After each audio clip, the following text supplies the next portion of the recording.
বিসমিল্লাহির রহমানির রহিম। আসসালামু আলাইকুম। আজকে আমি মহিলা এমপি হিসেবে মনোনীত হয়েছি। এর চেয়েও আমার কাছে যেটা আনন্দ দিচ্ছে, আমাদের সাথে একজন জুলাই শহীদের মা আছে। আমি এই জন্য আমার এমপি হওয়ার চেয়েও এই জন্য বেশি খুশি।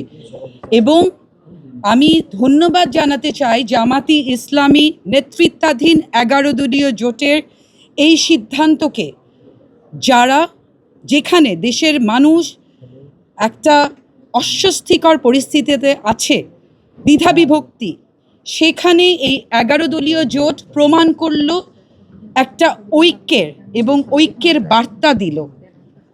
যেই মনোনয়ন দেওয়া হয়েছে, এখানে শুধু জামাতে ইসলামীর অত্যন্ত যোগ্য নারীরা নেই, এনসিপির নারীরা আছে, খেলাফত মজলিস আছে, জাতীয় গণতান্ত্রিক পার্টি জাগপা আছে এবং একজন শহীদের মা আছে।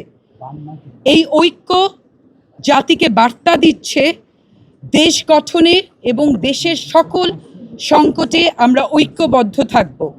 আমি ধন্যবাদ জানাতে চাই এই 11 দলীয় ঐক্য জোটকে। আরেকটি কথা বলবো, যেই জুলাইয়ের উপর দাঁড়িয়ে আজকে আমরা এখানে স্বাধীনভাবে কথা বলতে পারছি এবং দেশের 70% মানুষের রায় যেখানে গণভোটের, সেই রায় বাস্তবায়নের জন্য আমরা ঐক্যবদ্ধভাবে কাজ করব। দেশের মানুষের জনকল্যাণে আমরা ঐক্যবদ্ধ থাকবো ইনশাআল্লাহ। আসসালামু আলাইকুম। বিজয়ের পথে যাত্রা শুরু, জীবন অথবা মৃত্যু।